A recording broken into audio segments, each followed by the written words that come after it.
기도드리겠습니다. 하나님,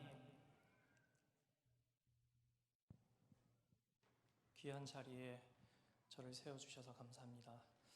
하나님, 지금부터 나누는 모든 제 말과 생각과 모든 것들이 온전히 성령님에 사로잡혀서 이 시간 하나님께 드리고 또 찬양 드릴 수 있는 시간 될 수 있도록 주님께서 인도하시고 도와주시옵소서. 감사합니다. 사랑합니다. 예수님으로 기도드립니다. 아멘.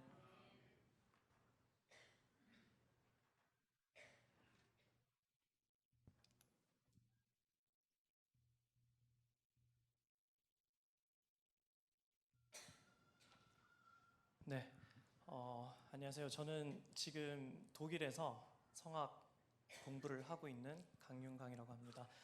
우선 이렇게 귀한 자리에 설 수 있도록 허락해 주신 하나님과 그리고 목사님 그리고 제 모교인 병영교회에 먼저 감사하다는 말씀을 드리고요.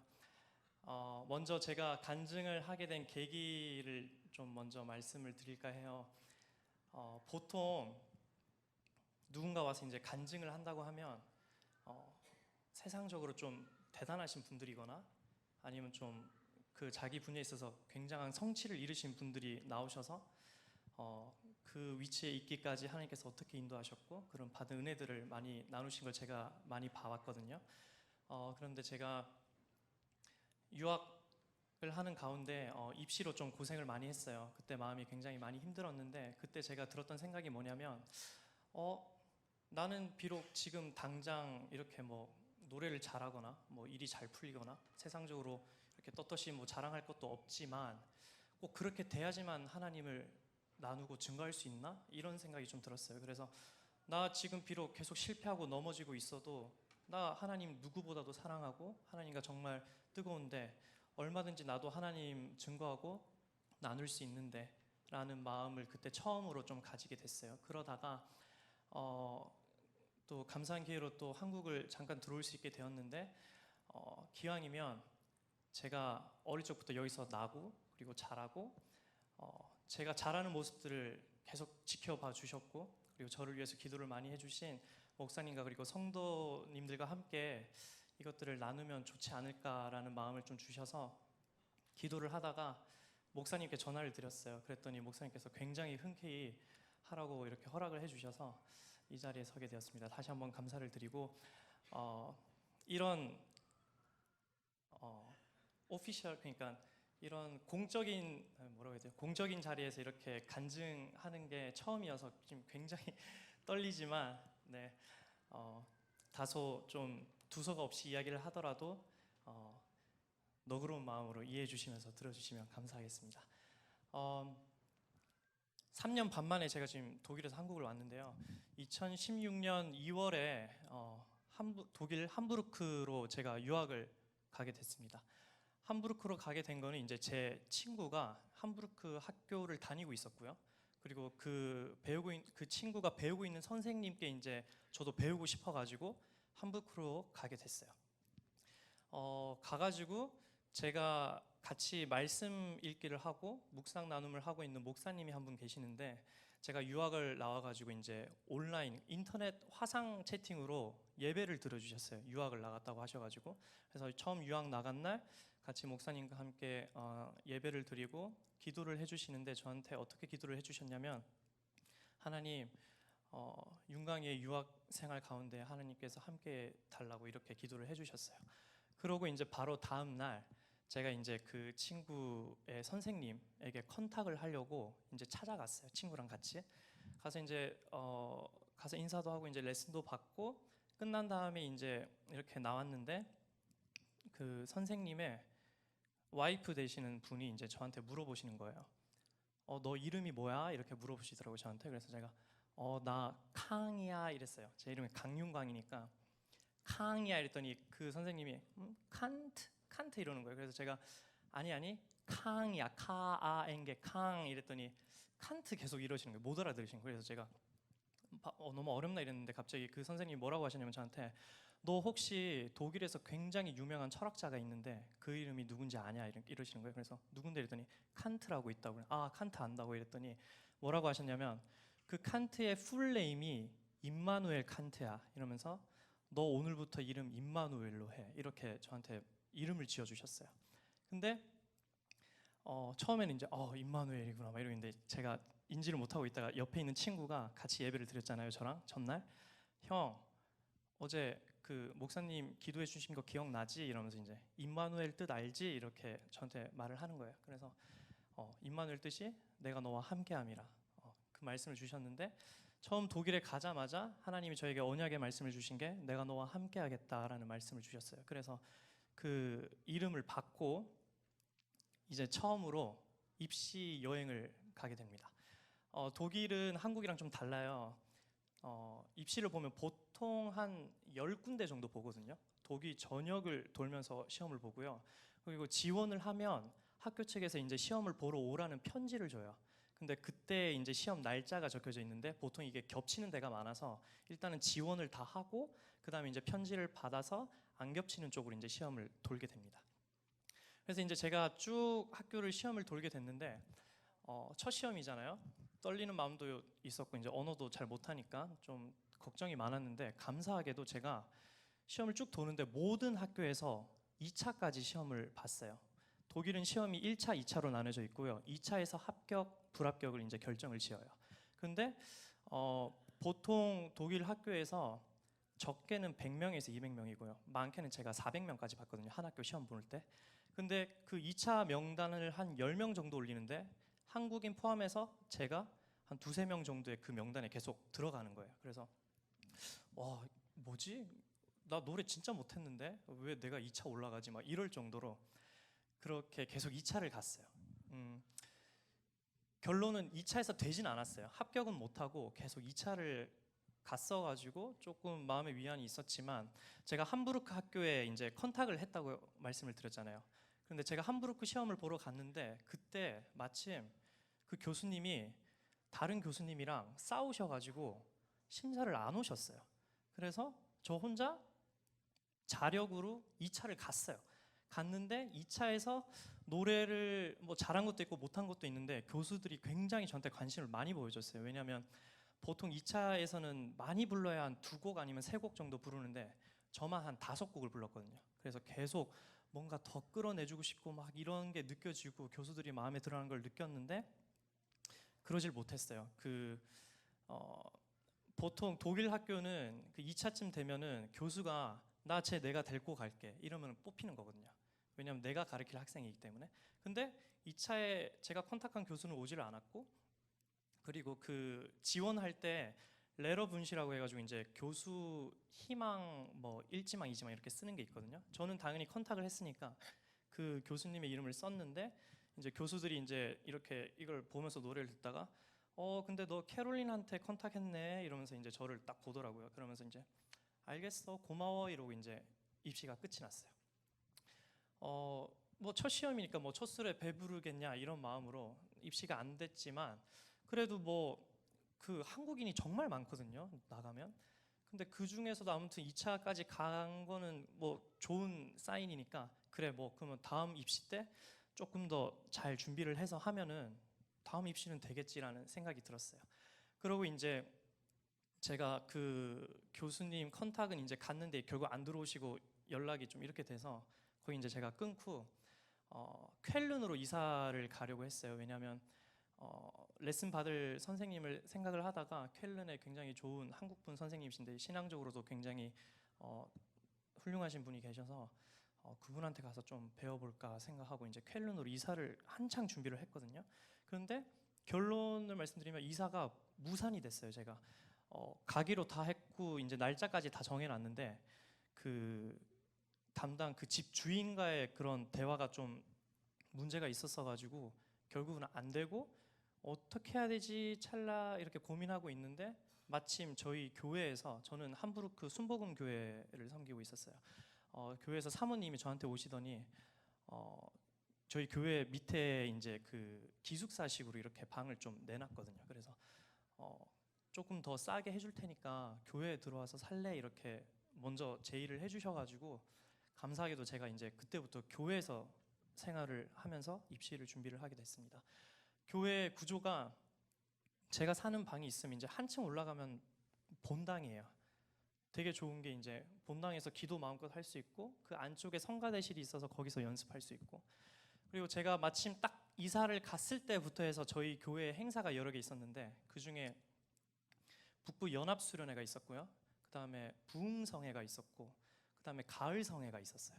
그래서 저희 교회가 그때 엄청 뜨겁게 새벽 기도에 엄청 기도에 열을 올리고 있을 때였어요. 그래서 저도 당연히 교회 사니까 그냥 일어나서 그냥 한 층만 올라가면 되잖아요. 그래서 그때부터 제가 새벽 기도를 정말 뜨겁게 나갔어요. 그리고 하나님 앞에 계속 기도를 하는데 그때 거의 하나님이 말씀으로 저한테 말씀을 해주시고 이럴 때였거든요. 그래서 한참 새벽 기도를 한참 기도를 하고 있는데 제가 하나님의 음성을 들었어요.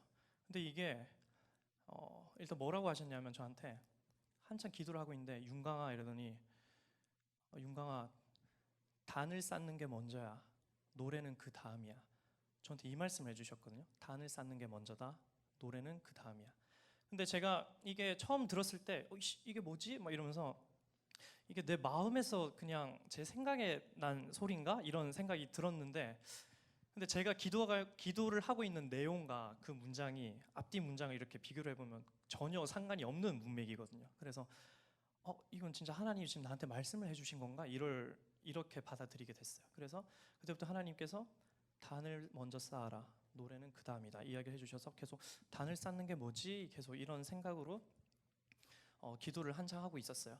부흥성회를 준비하는 가운데 그 저희 찬양팀으로 제가 또 섬기게 됐는데 거기 리더 하시는 집사님이 저희를 이제 불러 모으셔가지고 하시는 말씀이 우리가 지금 분명한 건 성령의 씨앗을 우리 교회가 지금 받은 것 같다고. 그런데 지금부터 정말 중요한데 이 씨앗을 가지고 우리가 어디에다가 집을 짓느냐 이게 정말 중요하다 이 말씀을 하시면서 이제 그 성경 구절에 나오듯이 자갈밭에 세울 것인지 가시밭에 세울 것인지 모래 위에 세울 것인지 이야기를 하시면서 우리가 이 성령의 불씨를 반석 위에다 세워야 된다고. 그래야 그 집을 지을 수가 있다 이렇게 말씀을 해주시는데 그때서야 조금 드는 생각이 뭔가 이사가 무산이 되고 뭐 계속해서 은혜의 자리에 저를 하나님께서 노출을 시켜주시고 기도하게 하시고 성령 충만하게 해주신 것은 하나님께서 그 단을 쌓으라고 하신 것도 다 믿음의 반석을 닦아라 이런 말씀을 저한테 해주시더라고요. 그러고 난 다음에 이제 제가 가을 성경학교의 교사로 참여를 하게 됩니다. 교사를 처음에 했을 때 이제 그 일본에서 선교사님이 오셔가지고 교사들 너무 수고한다고 말씀 카드를 손으로 하나씩 다 적어주셨어요. 그래서 이제 뽑으라고 하셔가지고 뽑았는데 제가 받은 말씀이 뭐냐면 이사야서 41장 10절 말씀 두려워하지 말라 내가 너와 함께함이니 놀라지 말라 나는 너의 여호와 됨이라 이 말씀을 저한테 주셨어요. 그래서 딱 뽑자마자 임마누엘의 하나님 딱 되게 다시 한번 또 약속의 말씀을 저한테 주시고 되게 감사하고 있었는데 그 수련회 끝날 때쯤에 그 선교사님께서 다시 한번 또 말씀 카드를 써서 뽑으라고 주셨어요. 저희 교사들한테. 그래서 애들이 또 한 명씩 다 뽑았어요. 그러고 난 다음에 제가 뽑았는데 저만 같은 말씀을 뽑았어요. 그러니까 또 이사야서 41장 10절 말씀 두려워하지 말라 내가 너와 함께하리니 놀라지 말라 내가 너의 여호와 됨이라 이 말씀을 주셨어요. 그러고 난 다음에 저한테 약간 어떤 느낌이었냐면 용광아 이제 좀 의심 그만하지 약간 이런 마음을 저한테 주시더라고요. 그래서 이제 저는 그런 약속의 말씀을 가지고 두 번째 입시를 시작하게 됩니다. 진짜 뜨거웠어요. 저는 그때 정말 하나님과 거의 이 소통하는 게 거의 이럴 수 있을 제가 지금까지 살아오면서 제일 영적으로 가장 뜨거웠던 것 같은데 저는 그런 생각이었어요. 지금 당장 내가 노래를 못하더라도 지금 하나님께서 나에게 강력하게 내가 너와 함께하고 있다고 말씀을 하시기 때문에 나는 이번 입시 무조건 된다 라는 생각을 가지고 담대한 마음으로 두 번째 입시를 하러 갔습니다. 두 번째 입시 첫 시험 보는 데가 드레스덴이라는 곳이었는데요. 드레스덴이 뭘로 유명하냐면 그 노래가 끝나고 난 다음에 교수들이 이제 앉혀놓고 크리틱을 해요. 크리틱을 뭐냐면 이제 뭐 잘했고 못했고 뭐 이런 이야기를 해줘요. 제가 첫 시험 봤을 때는 드레스덴에서 너 소리 되게 예쁘고 뭐 울림도 되게 좋지만 미안한데 우리 자리가 없어 이렇게 저는 크리틱을 받았는데 두 번째 입시를 가서 그러니까 한 곡 부르고 바로 내려오라고 해서 이제 앉았는데 크리틱이 뭐였냐면 너는 마스터할 소리가 아니야 이렇게 이야기를 하는 거예요. 그러니까 어떤 말이냐면 제가 지금 석사를 지원을 해서 시험을 보는데 노래를 한 곡 듣더니 앉으라고 해서 너는 석사할 실력이 아니야. 이게 제가 받은 크리틱이었어요. 근데 기대가 커서 그런지 모르겠는데 제가 너무 실망을 한 거예요. 왜냐하면 일단은 저는 진짜 될 줄 알았거든요. 왜냐하면 하나님께서 이렇게까지 강력하게 내가 너와 함께하고 있다고 말씀을 하시는데 안 되면 안 되는 거잖아요. 그래서 근데 크리틱은 너무 심하게 받았고 마음의 상처만 입고, 그리고 이제 돌아오는 기차 안에서 저녁에 이제 또 한 4시간 6시간 기차를 타야 돼요. 가는 길에 너무 속상해서 뭐라 말을 할 수 없을 정도로 기대하는 게 너무 컸나 봐요. 그래서 제가 그 다음 주 로스톡 시험이었는데 취소를 했어요. 도저히 제가 이 멘탈이 다 뭉개져서 이걸 못 잡아서 취소를 하고, 그렇게 두 번째 입시는 다 1차에서 광탈을 하고 입시가 끝이 났습니다. 제가 입시가 끝나고 하나님 앞에 좀 따졌어요. 제가 기도를 하면서 하나님, 어떻게 된 거죠 이게? 분명히 함께 하신다고 하셨잖아요. 제가 이렇게 엄청 기도를 했더니 하나님이 저한테 뭐라고 하셨냐면 나 너랑 함께 하고 있었잖아. 지금도 함께 하고 있어. 이 말씀을 저한테 주셨어요. 그래서 제가 첫 입시가 끝나고 난 다음에 어, 내가 원하는 것이 될 수도 있고 안 될 수도 있지만 그거랑 상관없이 하나님은 계속해서 나와 함께하고 계시다, 이 말씀을 저한테 해주고 싶으셨던 것 같아요. 그래서 그거를 깨닫게 되고, 그 당시 제가 임마누엘 이름을 받고 하나님께서 나와 함께 하신다는 약속을 받은 걸 가지고 나름 제 간증이기도 해서 이걸 가지고 찬양으로 좀 남겨놓으려고 곡을 쓴 게 있습니다. 그래서 지금 임마누엘이라는 찬양, 그때 제가 만났던 하나님과 대화했던 것들을 중심으로 쓴 찬양인데 가사에 집중하시면서 같이 찬양 들으시면 좋을 것 같습니다.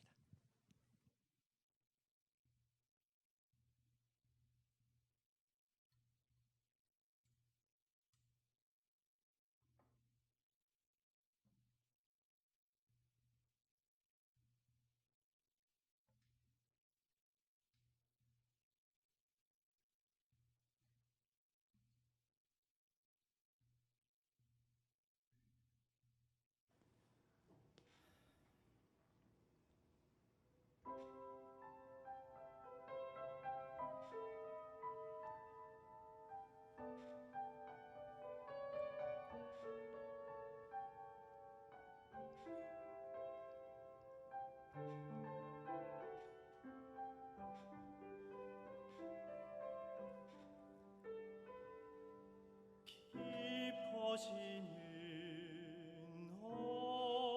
어둠 힘에 겨우 한 걸음 서 있기조차 힘들어 주저앉고 싶을 때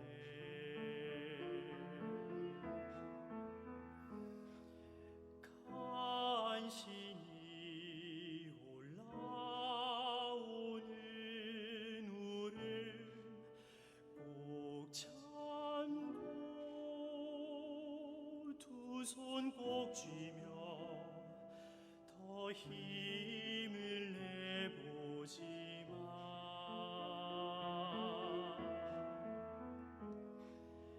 내가 할 수 있는 것은 아무것도 없네.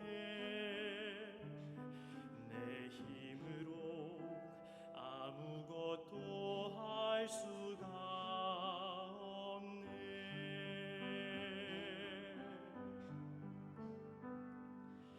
잘 될 거란 믿음도 잘할 거란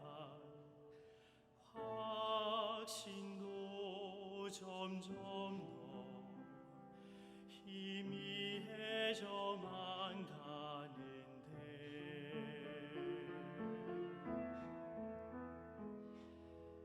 닿을 듯 닿지 않는 나의 꿈들이 점점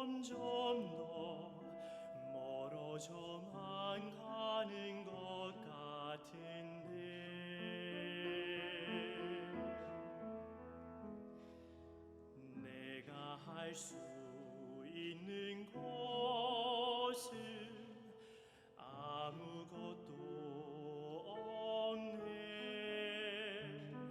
내 힘으론 아무것도 할 수가 없네.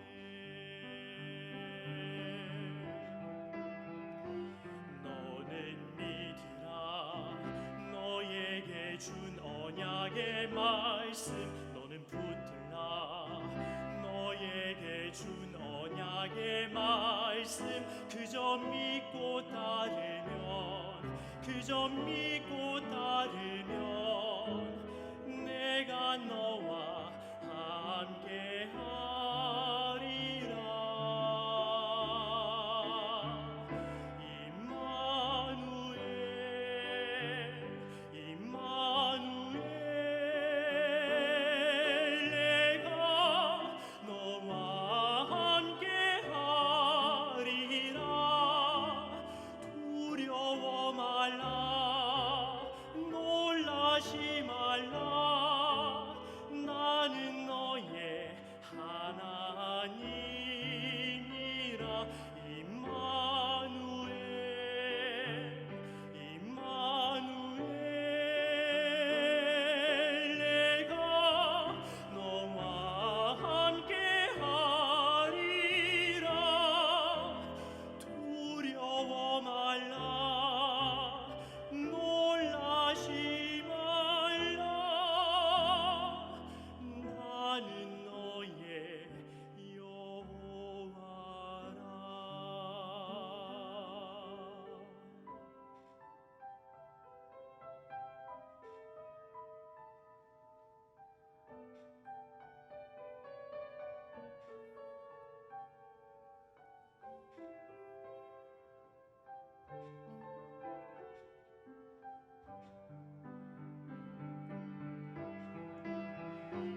너는 믿으라. 너에게 준 언약의 말씀 너는 붙들라. 너에게 준 언약의 말씀 그저 믿고 따르면, 그저 믿고 따르면 내가 너와 함께 하리라.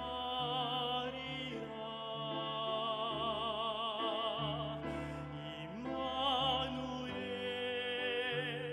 임마누엘 내가 너와 함께 하리라. 두려워 말라. 놀라지 말라. 나는 너의 하나님이라. 임마누엘 임마누엘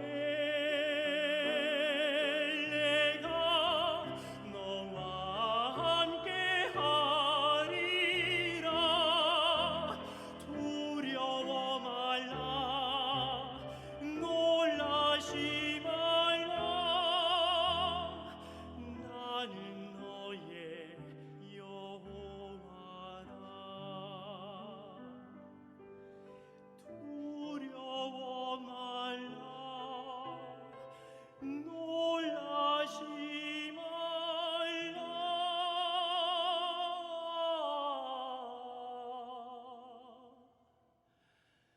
나는 너의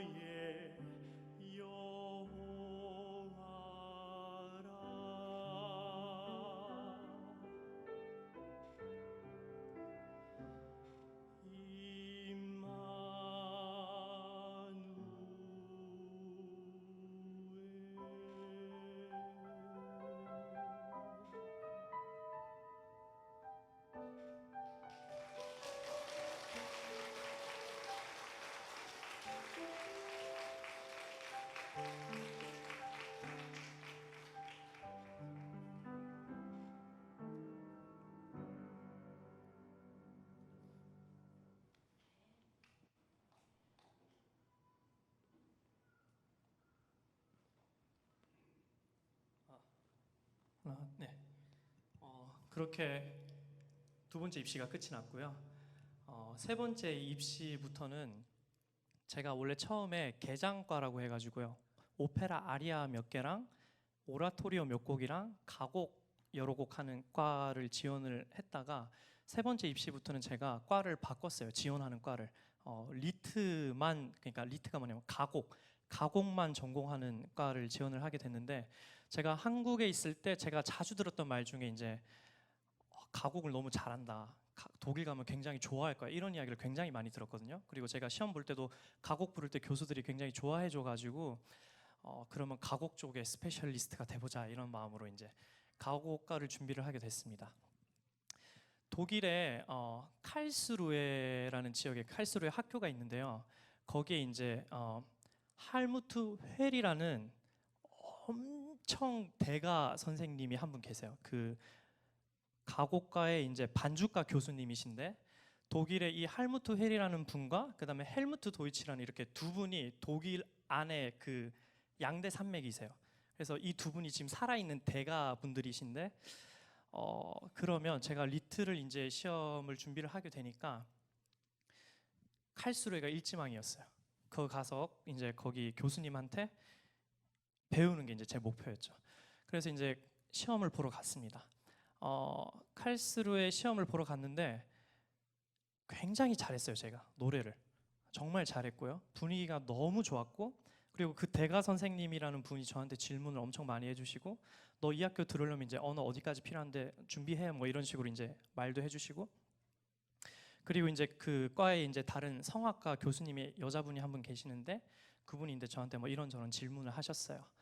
근데 이제 끝나고 난 다음에 공개 시험이었거든요. 그 학교 그 과를 다니고 있는 동생이 있어가지고 끝나고 난 다음에 어땠어라고 물어봤더니 그 친구가 저한테 해주는 말이, 오빠 오늘 그 시험 본 사람 통틀어가지고 그 개장과 그 여자 교수님이 질문한 사람이 오빠밖에 없었어. 그 말은 우리 선생님이 지금 오빠한테 굉장히 관심을 보이고 있는 것 같아, 거의 되지 않을까, 이렇게 이야기를 해줬고, 저도 너무 시험을 잘 봐서 될 거라고 생각을 하고 있었습니다.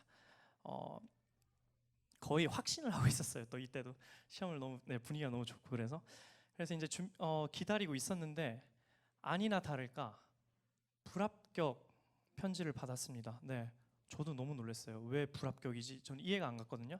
근데 이제 그 친구한테 그러니까 교수 회의를 하고 난 다음에 불합격이 정해졌는데, 교수 회의 내용을 이제 친구가 듣게 됐는데 문제가 뭐였냐면, 제가 가지고 간 프로그램에 다이나믹이 부족했대요. 그러니까 가지고 간 곡들이 있는데 좀 다채로운 색깔로 좀 가져갔어야 됐는데 그러지 않았다는 거예요. 제가 원래는 다채로운 색깔로 준비를 해놨거든요. 근데 이제 여기 가곡과는 성악가가 시험 보러 갈 때 반주자를 대동을 해서 가야 돼요. 근데 저는 함부르크에 있었고 반주를 맞출 사람이 없었고, 급하게 칼스루에서 제가 반주할 분을 굉장히 알아봤지만 계속 못 구하다가 바로 그 옆 동네 만하임이라는 데에서 반주자를 급하게 섭외를 해가지고 한 이틀 전에 섭외를 해가지고 한 번, 두 번 정도 맞추고 시험을 보러 간 거였거든요. 그래서 제가 가진 곡 중에 굉장히 반주하기 어려운 곡 중에 슈베르트의 마왕이라는 곡이 있어요. 그게 피아니스트한테도 굉장히 어려운 곡인데 일단 그 곡을 뺐고요. 그 다음에 그 쉔베흑이라고 이제 현대곡을 또 하나를 뺐어요. 왜냐면 반주자가 바로 치기 너무 어려우니까. 그러고 갔는데 제가 첫 곡을 잘 부르고 난 다음에 그 여자 교수가 저한테 뭐라고 했냐면, 나 마왕 듣고 싶어, 이렇게 이야기를 하는 거예요. 보통 독일 입시는 첫 곡은 자기가 하고 싶은 거고 그다음부터 이제 교수들이 시키는 걸 하거든요. 그런데 제가 마왕을 뺐잖아요. 그래서 미안한데 나 오늘 프로그램을 새로 가져왔어요. 그랬더니 샤데 막 이런, 샤데가 이제 좀 뭐 유감이다 뭐 이런 뜻인데, 유감이야 막 이렇게 이야기를 하다가, 그러면 쉔베흑 듣고 싶다, 이렇게 이야기한 거예요. 딱 제가 두 곡을 뺐는데 그 곡을 시키는 거예요. 제가 너무 미안한데 내가 오늘 프로그램에 가져온 거에 그게 없다, 지금 그 반주자 문제도 있고 해서 프로그램을 바꿨다 했더니 너무 안타깝다고 그러고,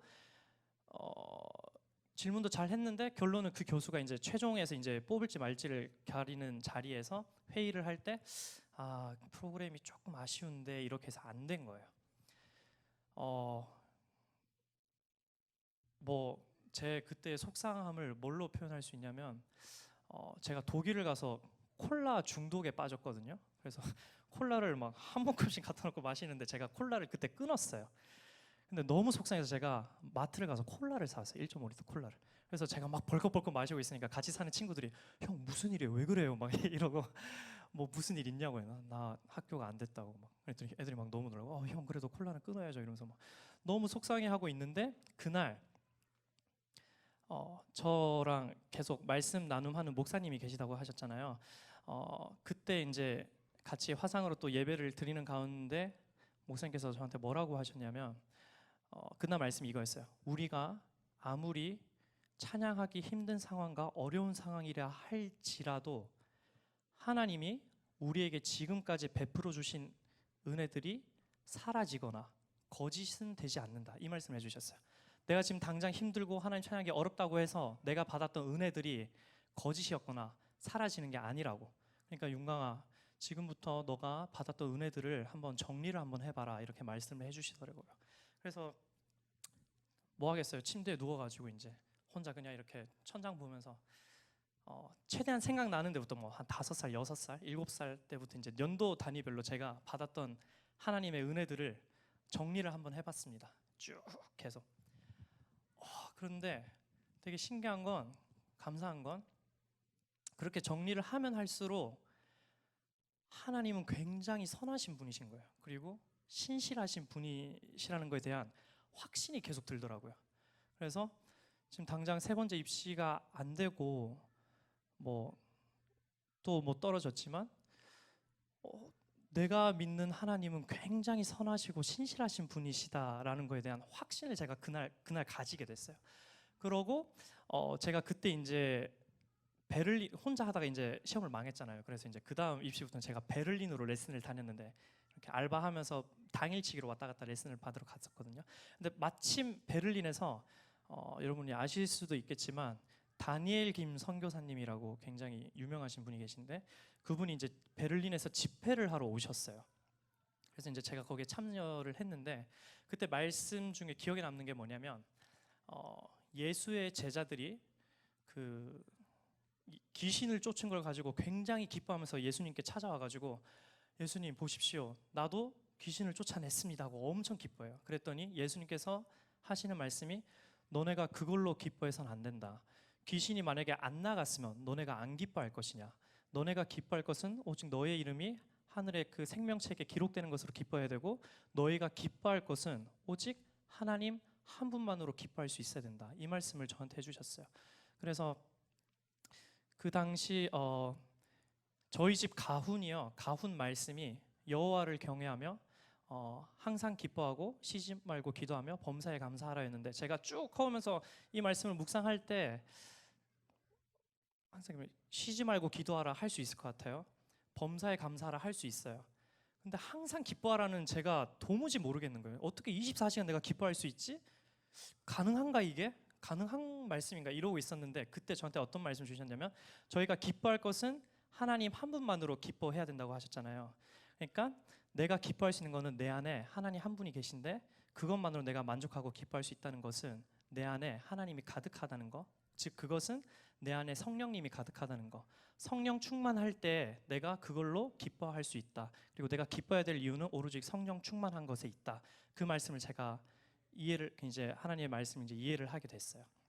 그래서 이제 3번째 입시가 끝이 나고 제가 이제 느꼈던 거는 이제 때를 얻든지 못 얻든지 그거랑 상관없이 하나님은 늘 그 자리에 계시고 여전히 살아 계시고 역사하시는 하나님이시고 내가 좋은 일로 기뻐할 것도 아니고 안 좋은 일로 슬퍼할 것도 아닌 것은 내가 기뻐할 것은 오직 하나님 한 분뿐이라. 네, 이런 고백을 할 수 있게 되었습니다. 그래서 이때 쓴 찬양이 그 은혜라는 찬양인데요. 마찬가지로 가사 같이 묵상하시면서 하나님께 찬양 올려드리겠습니다.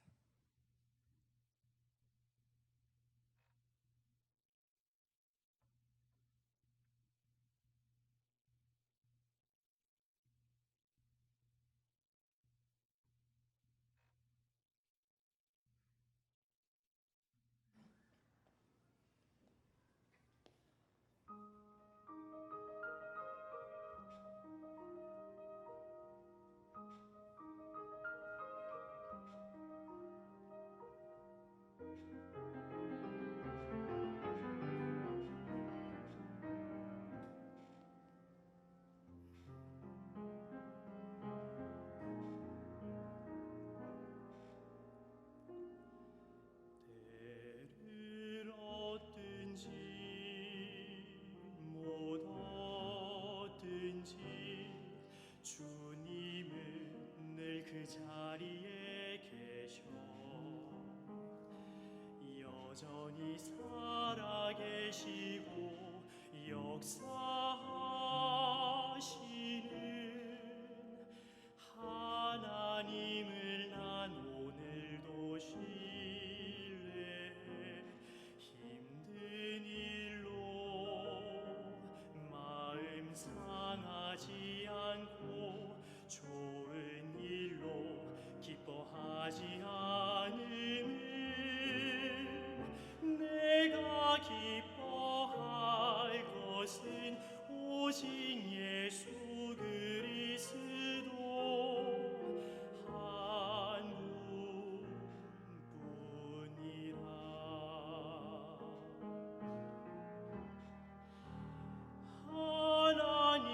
하나님께서 내게 베풀어 주신 은혜 다 헤아릴 수는 없어도 늘 함께하네.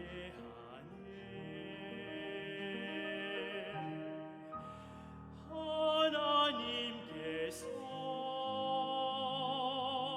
내게 베풀어 주신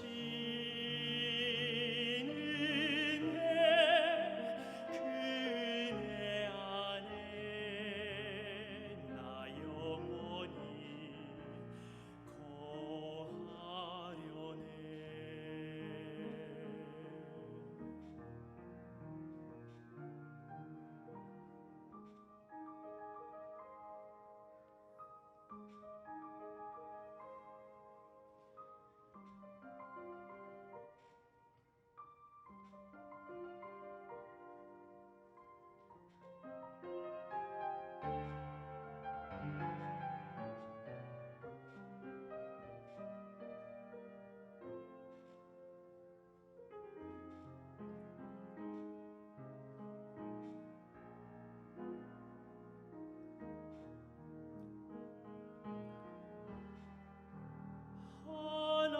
하나님께서 내게 베풀어 주신 은혜 다 헤아릴 수는 없어도 늘 함께하네.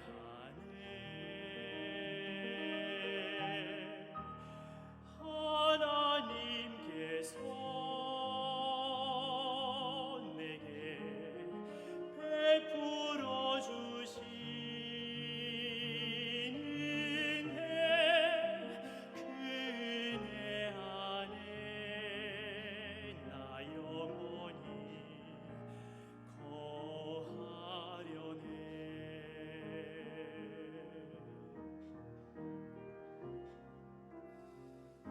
그분의 선하심 그분의 인자하심 나 오늘도 믿고 나아가리라.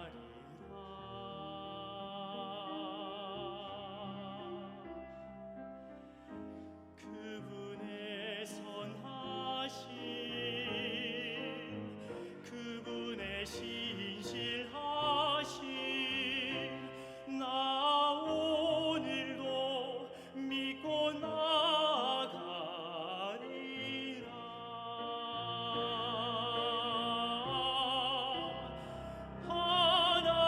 하나님께서 내게 베풀어 주신 은혜 다 헤아릴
그렇게 세 번째 입시가 끝나고 하나님이 저한테 뭐라고 하셨냐면, 윤강아, 너 이런 상황 속에서도 나 하나만으로 기뻐할 수 있니? 그런 말씀을 주셨어요.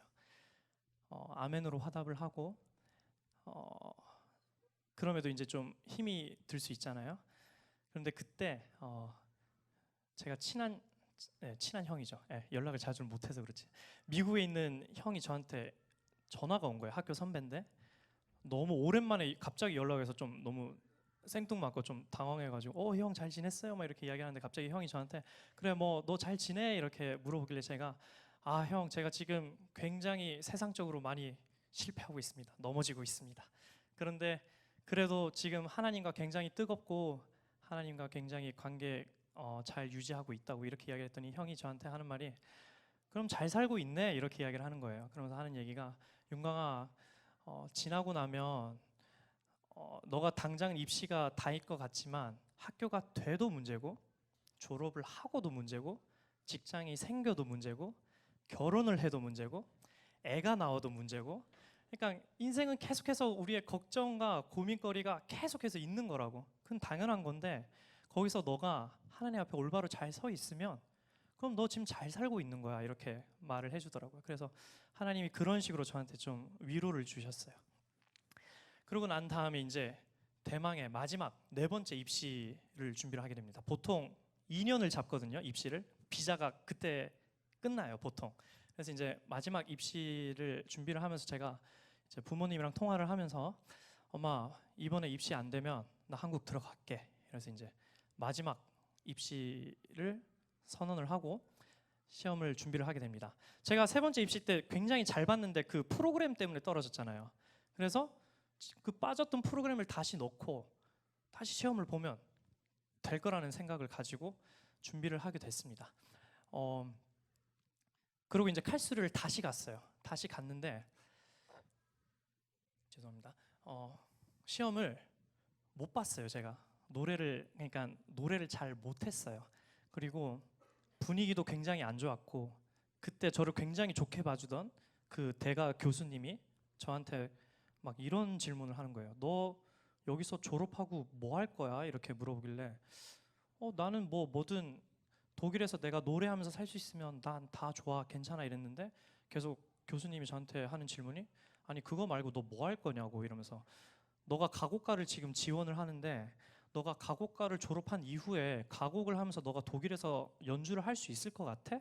절대 못해 이런 이야기를 하는 거예요. 입학 면접에서 졸업 이후의 이야기를 하더라고요. 근데 저는 계속 고민이 뭐였냐면 이 질문을 하는 의도가 뭔지 그리고 교수가 원하는 대답이 뭔지를 도무지 모르겠는 거예요. 그러고 있다가 결국 칼수르의 시험을 떨어졌어요. 제가 굉장히 가고 싶던. 그러고 다른데 이제 리트 시험을 보긴 봤는데 아직 결과를 기다리고 있는 중이었고요.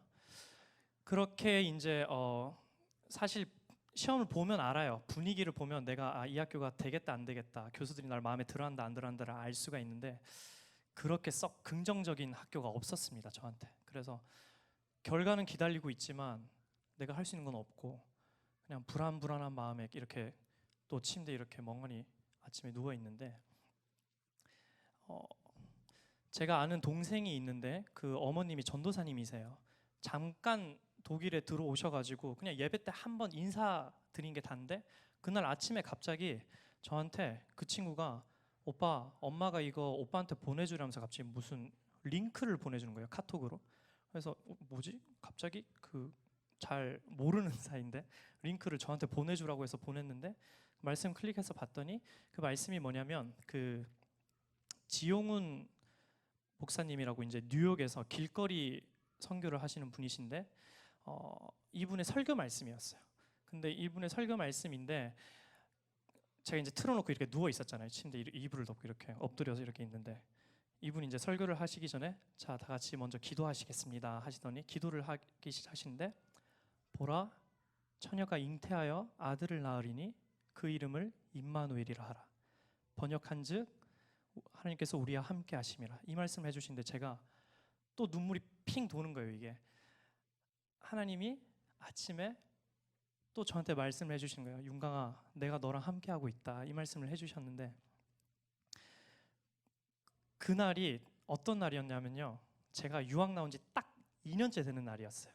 그리고 마지막 입시를 다 끝내고 안 되면 어떡하지? 이러고 있을 때였는데 하나님 그 말씀을 저한테 주시고 바로 그 다음 주에 제 또 친한 친구가 뭘 또 올렸어요. 그래서 봤더니 서정현 선교사님이라는 분의 말씀이었는데 주제가 이거였어요. 예수님의 별명에 대한 말씀이었는데 또 뭐라고 하시냐면 예수님의 별명 중에 임마누엘 이야기를 하시면서 보라 처녀가 잉태하여 아들을 낳으리니 그 이름을 임마누엘이라 하라.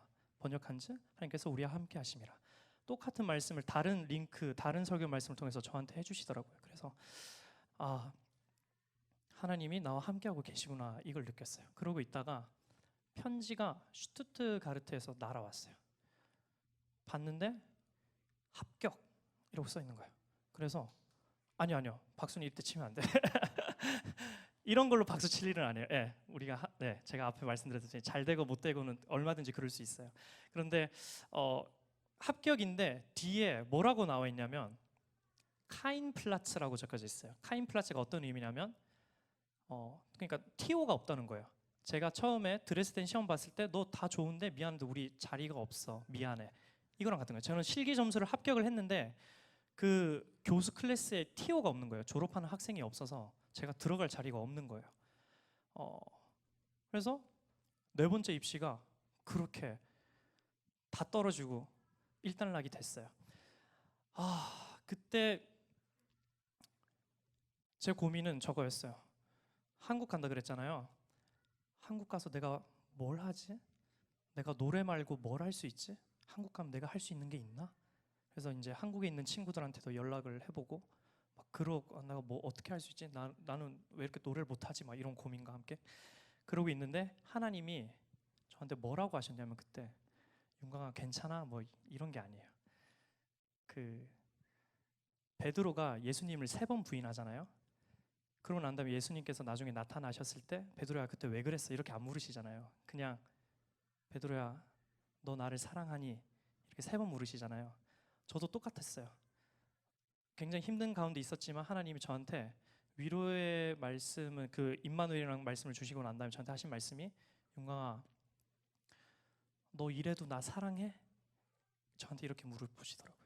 그래서 또 아멘으로 화답을 하고 이제 입시가 끝났으니까 이제 어떻게 해야 되나 고민하고 있는 찰나에 브레멘에서 함부르크가 브레멘이 굉장히 가까운데 브레멘에 김화경 목사님이라는 여자 목사님이 계세요. 근데 이분이 굉장히 대단한 분이신데 왜 대단한 분이시냐면 죽었다 살아났다를 3번 정도 하셨어요. 그리고 이분은 굉장히 큰 진짜 몇만 명 모이는 집회들만 돌아다니시는 분이신데 이분이 이렇게 설교를 하시다가 안에 폐가 터지고 내장이 다 터져가지고 몸에 구멍에서 피를 흘리면서 쓰러지셨거든요. 그러고 난 다음에 이제 남편 목사님께서 이제 병원에서 계속 기도를 하셨어요. 그 회복을 위해서. 근데 이제 담당 의사는 이제 목사님한테 목사님 죄송하지만 장례 준비를 하셔야겠다고. 왜냐하면 지금 다 터져 나가서 지금 뭐 회복 말도 안 되고 그러고 있는 상황이었는데 오죽했으면 성도님들은 뭐라고 하셨냐면 이제 그 남편 목사님이 기도를 너무 많이 해서 미쳤다라고 이야기할 정도로 이제 교회에 그런 이야기가 돌 정도로 목사님이 엄청 옆에서 기도를 하셨는데 정말 신기하게도 딱 40일째 되는 날 김학영 목사님이 꿈에서 천국에 올라갔는데 그 자기 잔을 치우시고 굉장히 큰 넓은 잔을 가져오시면서 하나님이 이 안에 이제 이 안에 든 것은 생명수다. 이걸 너가 이제 받아 마셔라. 이래가지고 그걸 마시면서 코에 뭐 이렇게 들어오는 느낌이 들면서 이제 그때 눈을 처음으로 뜨신 거예요.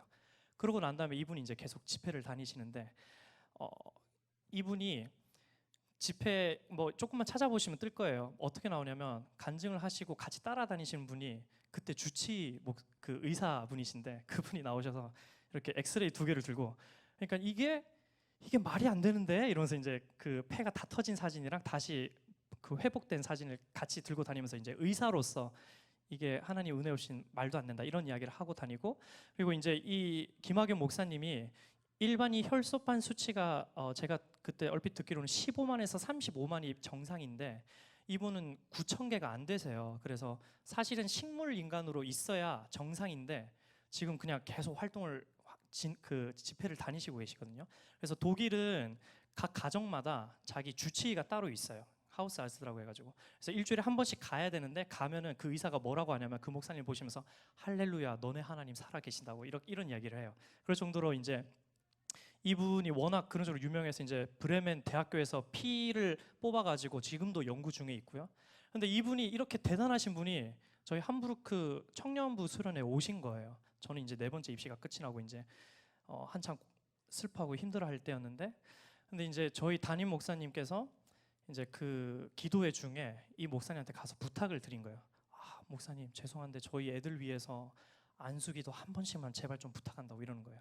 왜냐면 이분이 치유의 은사도 굉장히 많으시고 그런 기도로서 능력을 발휘하신 게 많으셔가지고 그렇게 부탁을 하셨는데 이제 알겠다고 저한테 오시더라고요. 정말 솔직하게 말씀드리면 저는 좀 그때 약간 좀 삐뚤어져 있었어요. 제 마음이 어떻게 됐냐면 워낙 용하다는 분이신데 그렇게 막 그러신 분이시라는데 그럼 도대체 어떻게 기도하나 드러나 보자. 솔직하게 제 마음이 그랬어요. 제가 그때는.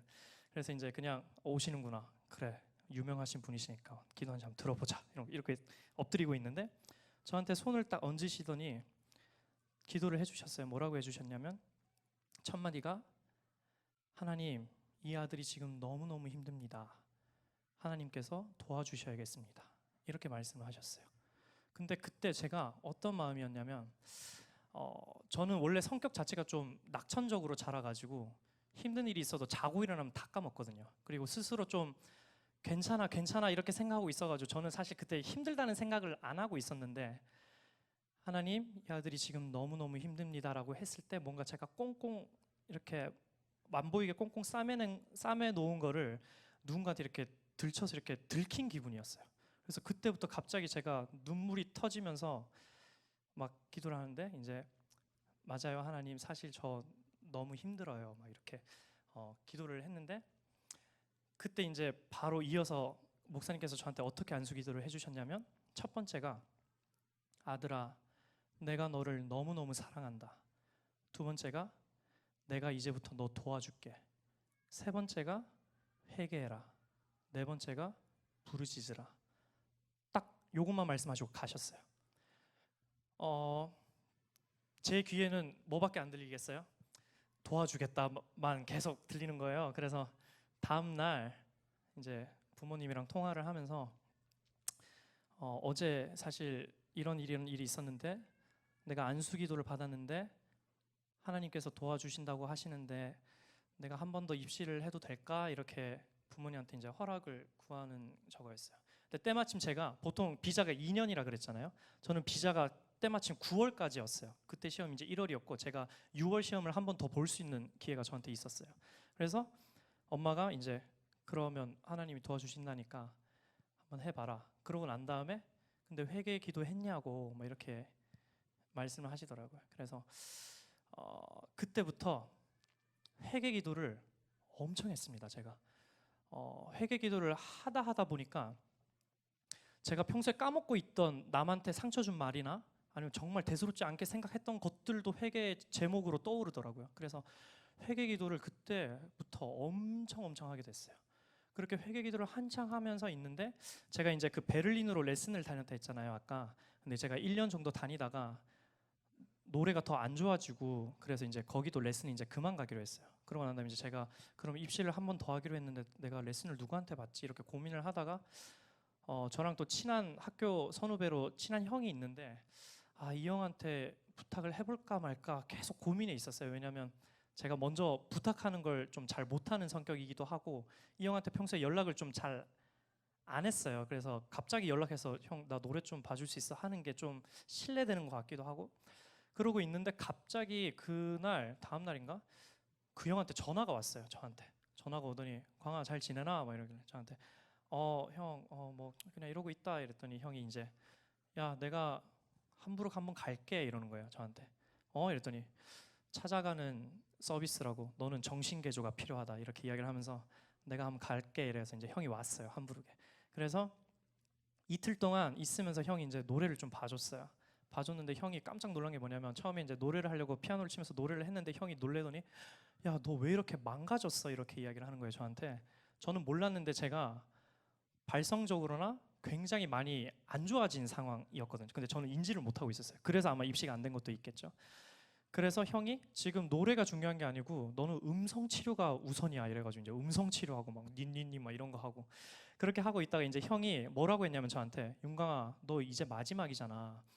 너 이번에 준비 다 하라고 이렇게 이야기하면서 뭐라고 했냐면 입시만 준비를 하지 말고 보통 이제 학교가 끝나면 극장이나 테아터 이런 데 이제 저희가 오디션을 보러 다녀요. 이제 직장을 구하기 위해서. 너는 입시만 준비를 하지 말고 직장 시험 넣는 것도 오디션도 같이 준비를 해라. 그리고 만약에 그게 준비가 안 되면 너 이태리로 넘어갈 생각을 해. 이태리는 돈만 내면 입학이 가능하거든요. 그래서 절대 너 그냥 실패하고 한국 돌아가서는 안 된다. 이렇게 이야기를 해가지고 형이 플랜을 그렇게 짜주고 이제 준비를 하게 됐는데 이때부터 제가 무슨 과를 준비를 하게 됐냐면 제가 처음에 이제 다 하는 과랑 그다음에 이제 가곡과 준비했다고 했잖아요. 제가 마지막으로 준비한 과는 오페라 아리아과를 준비를 했어요. 그때 이제 그 학교 그러니까 직장에서 오디션을 보려면 그 오페라에 나오는 아리아를 불러야 돼요. 그렇기 때문에 저는 어쩔 수 없이 오펀과를 준비를 하게 된 거예요. 그러고 이제 준비를 하는데 형이 저한테 뭐라고 했냐면 용광아 정말 미안한 얘긴데 네가 사실 지금 입시가 될 실력은 아니야 이렇게 이야기를 하는 거예요. 저도 알고 있었고 그래서 아 그렇지 이랬더니 형이 그렇지만 우리가 한번 열심히 해서 교수들 한번 잘 속여보자 뭐 이렇게 이야기를 하는 거예요. 그래가지고 이제 입시를 준비를 하게 됐습니다. 한 가지 말씀을 드리면 독일은 모차르트의 나라예요. 모차르트 음악을 굉장히 좋아하고 모차르트 음악이라면 거의 오페라에서 계속 올리는데 테너 모차르트 아리아 중에 굉장히 유명한 아리아가 있는데 그게 이제 그 마술피리에 나오는 타미노 역할의 아리아거든요. 근데 독일에서는 제가 오디션을 보든 뭘 하든 테너한테는 이 타미노 아리아를 무조건 해야 되거든요. 그래서 이제 이 곡을 준비를 하게 됐는데 문제가 뭐냐면 제가 2년 동안 오페라 아리아를 안 불렀잖아요. 완창이 안 되는 거예요, 이게.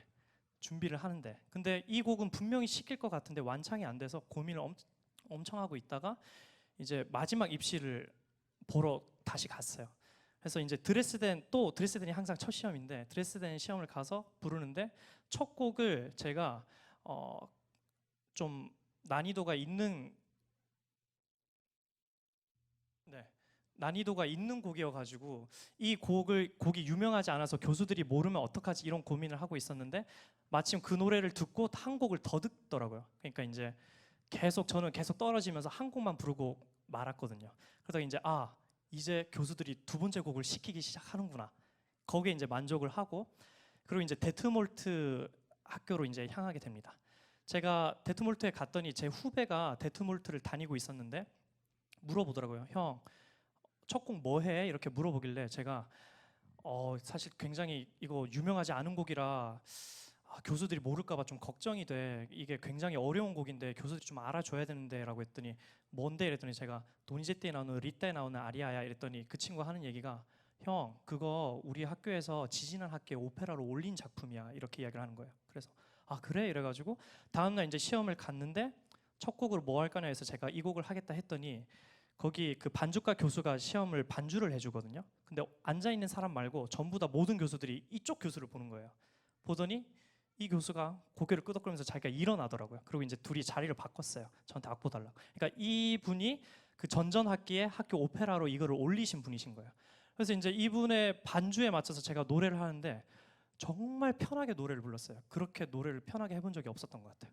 그래서 1차가 끝나고 갔는데 이때부터 제가 하나님이 역사하시는 거를 제가 눈으로 봤는데 어떤 거였냐면 제가 보통 학교에 100명, 200명, 많게는 400명까지 온다고 했잖아요. 제가 데트몰트 시험을 보러 갔는데 18명이 지원을 한 거예요. 그래서 이게 뭐지? 약간 이런 것도 있었고 2차에 9명이 올라갔는데 테너가 저 혼자인 거예요. 그래서 이거는 내가 잘만 하면 뽑겠다는 건데 이런 생각이 들면서 2차 때 분명히 아까 말씀드린 그 아리아를 시키겠지 이런 생각으로 준비를 하는데 제가 기도를 어떻게 했냐면 하나님 아, 완창만 좀 하게 해주세요. 이게 제 기도 제목이었어요. 잘하게 해달라가 아니고, 왜냐면 연습 때도 그 전날까지도 제가 끝까지 못 불렀거든요. 그래서 고민이 엄청 많았는데 완창만 좀 하게 해주세요 이래가지고 기도를 하고 올라갔는데 태어나서 처음으로 그 곡을 완창을 했어요, 그날.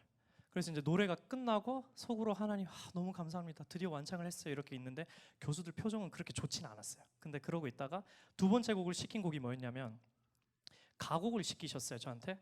근데 가곡을 시킨 곡이 제가 제일 잘하는 가곡이었어요. 제가 이 가곡을 가지고 다른 학교들 시험 볼 때 모든 교수들이 막 박수 치면서 브라보 막 이러고 이런 곡을 저를 시켜준 거예요. 그래서 엄청 감사합니다 하면서 막 그 곡이 막 현대곡이랑 막 연기하면서 하는 거거든요. 그래서 막 연기를 하면서 했더니 교수들이 막 박수를 치면서 너무 좋아해주고, 그리고 이제 시험이 끝이 났어요. 그리고 이제 제가 최종 합격 명단에 됐어요. 그러니까 합격인 거죠. 합격인데 저희가 여기가 문제가 뭐냐면 다음날 음악 이론 시험을 봐야 돼요. 청음이랑 시창이랑 독일어 시험이랑 피아노 시험을 봐야 되는데 그것까지 이제 해야 합격인 거예요. 그래서 이제 그 다음 음악 이론 준비하려고 저녁에 학교에 있었는데 마침 저를 반주를 해준 교수님이 지나가시는 거예요. 그래서 제 친구가 교수한테 가서 혹시 오늘 테너 노래한 거 들었어? 어땠어? 이렇게 물어봤더니 교수가 하는 얘기가 그 테너 문제가 많다 이렇게 이야기를 하면서 목도 많이 닫혀 있고 위쪽 울림도 부족하고 그리고 테너가 가진 스킬이 굉장히 부족해. 테너로서 문제가 많아. 이렇게 이야기를 하더라고요. 그러고 난 다음에 덧붙이는 얘기가 뭐였냐면 그런데 우리는 그 테너에게서 아시안에게서 볼 수 없는 퍼포먼스를 우리가 봤어. 이렇게 이야기를 하는 거예요. 그래서 교수들이 그 퍼포먼스를 되게 좋아해 줘 가지고 이제 올릴까 말까 했는데 아무도 아니라고 말을 안 했던 거예요. 그래가지고 네, 죄송합니다. 네, 집중이 안 돼서. 아무튼 그래가지고 결국엔 이제 합격을 하게 됐죠. 그날 이제 저희 어머니가 거의 꿈의 사람 요셉이세요. 어떤 얘기를 하시냐면 입시를 볼 때 엄마가 뭐라고 하냐면 이번에도 안 되겠는데 막 이런 얘기를 해요. 왜 이랬더니 좋은 꿈이 안 꾸이는데 이런 거예요. 그래서 어릴 적부터 계속 뭐 중요한 일 때마다 엄마가 항상 좋은 꿈을 꾸시면 좋았거든요. 그래서 제가 엄마한테 아니 믿는 사람이 무슨 그런 거 가지고 그러냐, 아니라고 그렇게 했는데 제가 마지막 입시 때 엄마가 그러시는 거예요. 될 것 같은데 이러는 거예요. 왜 이랬더니 좋은 꿈이 꾸이기 시작했다고. 그러고 입시를 하는 가운데 저랑 친한 동생이 전화가 와서 오빠 어제 오빠 합격하는 꿈 꿨어요 이렇게 연락이 오고, 제가 합격을 알게 된 날 그 축구 선수 같이 사는 친구들이 있었는데 그 친구가 따로 저한테 또 연락해서 형 어제 형 합격하는 꿈 꿨어요 막 이런 얘기를 계속 해주더라고요. 그래서 뭔가 하나님께서 도와주시겠다고 약속을 하시고 난 다음에 그 일들이 되어져는 과정들을 이렇게 눈으로 지켜보고 제가 깨달았던 게 뭐냐면 성령님이 일하시기 전에 회개가 없으면 절대로 성령님이 일을 하시지 못한다는 것을 제가 마지막 입시를 통해 깨달았어요. 그래서 제가 마지막에 은혜를 정리를 하다 보니까 제가 몰랐는데 두 번째 입시 부흥성회 할 때 다른 선교사님이 오셔가지고 말씀을 나누신 것 중에 기억에 남는 게 뭐냐면 성공에 관한 것과 의인에 관한 것에서 말씀을 하셨는데 성공이란 우리가 바라는 게 되는 게 성공이 아니라 하나님께서 우리를 처음 지으실 그 목적 그대로 다시 돌아가는 것, 그게 성공이고, 우리가 의인이 되기 위해서는 기름 부으심이 필요한데 그 기름 부으심은 회개 없이는 절대 불가능하다, 이 말씀을 해주셨더라고요. 그러니까 이미 예전에 하나님께서 저한테 회개하라고 말씀을 하셨는데 제가 그거를 잊어먹고 있었어요. 네, 시간이 굉장히 많이 지나서 더 나눌 게 사실은 좀 더 있지만 네, 짧게만 정리를 해서 마지막으로 좀 나누도록 할게요. 그러고 난 다음에 제가 이제 학교가 되고 독일에 왔는데 코스타라고 유럽 연합 수련회가 있어요. 청년들이 모이는 유럽 연합 수련회가 있는데 거두절미하고 네, 다 잘라 먹고 제가 그 코스타에 가가지고 그때 주제가 뭐였냐면 일하세요. 일상에서 하나님의 나라를 세우자. 이게 그때 주제였는데 제가 그때 한창 기도하면서 제가 다짐했던 게 뭐냐면 하나님, 내가 정말로 하나님의 나라를 위해서 내 삶과 내 모든 것을 내가 바치겠다고, 그러니 하나님께서 저를 꼭 도와주셔야겠습니다, 이런 기도를 했어요. 그러고 난 다음에 다음날 폐회 기도 때 하신 말씀이 뭐였냐면 거룩하게 살라고 저한테 말씀을 하시더라고요. 그래서 거룩한 삶을 살기 위해서 제가 다짐했던 거는 첫 번째가 뭐냐면 11조 생활을 해야겠다라는 생각을 처음으로 했고요. 어, 이거에 대해서 또 나누고 싶은 게 있는데 시간 관계상 넘어가도록 하겠습니다. 그리고 정직하게 살자. 정말 작은 것 하나에도 크리스찬으로서 정직하게 살아야겠다는 이 마음을 품고 돌아왔어요. 돌아오고 난 다음 날 아침에 이제 제가 눈을 떠서 그냥 아침에 유튜브에 아무 생각 없이 이렇게 음악을 듣고 있는데 소향 아시나요? 가수? 소향이 저희 중고등학교 때 이제 굉장히 CCM 가수로 유명했는데 그때 불렀던 곡이 Upon This Rock이라는 곡이에요. 제목이 반석 위에라는 곡인데 누가 그 찬양을 올려놓고 한글로 해석을 해놨더라고요.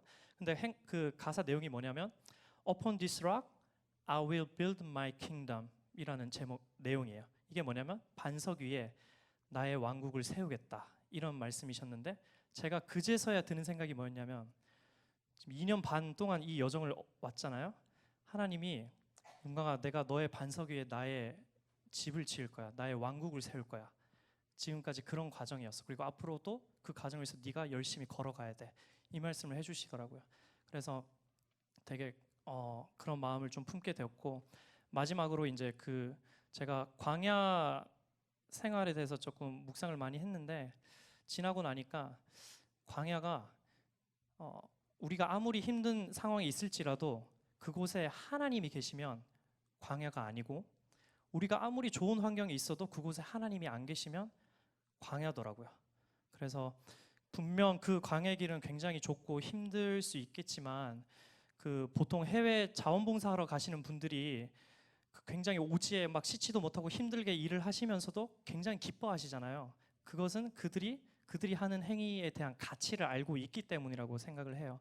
마찬가지로 저희가 크리스찬으로서 이 좁은 길을 예수님의 길을 따라 걷는 게 굉장히 힘들 수는 있겠지만 우리가 기꺼이 이 길을 갈 수 있는 것은 우리는 적어도 하나님의 가치를 아는 사람이기 때문에 기꺼이 이 길을 걸어갈 수 있다라고 고백을 할 수 있을 것 같습니다. 마지막으로 시편 23편 찬양 드리고 오늘 간증 마치도록 하겠습니다. 감사합니다.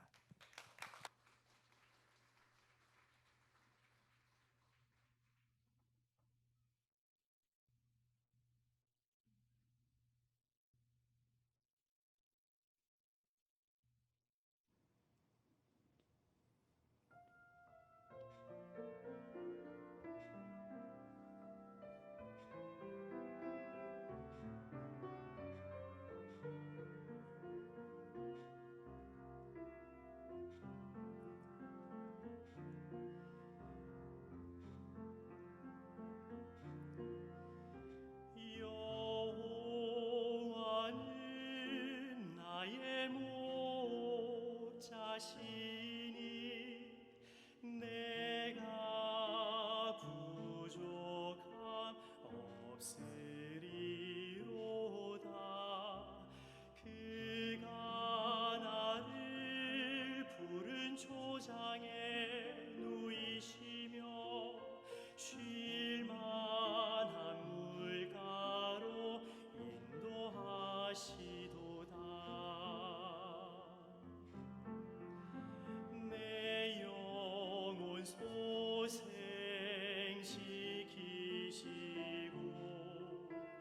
자기 이름 위하여 나를 먼저 사랑하사 의의 길로 인도하시도다. 내가 사망의 음침한 골짜기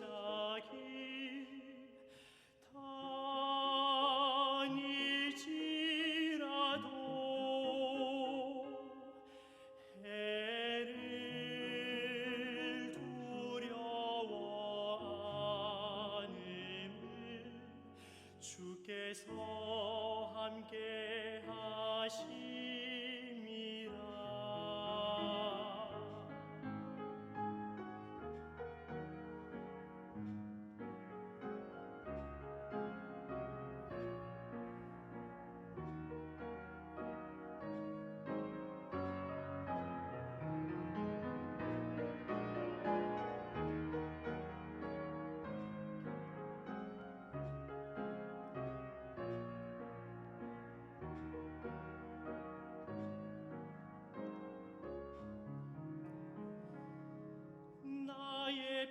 인생의 선하심과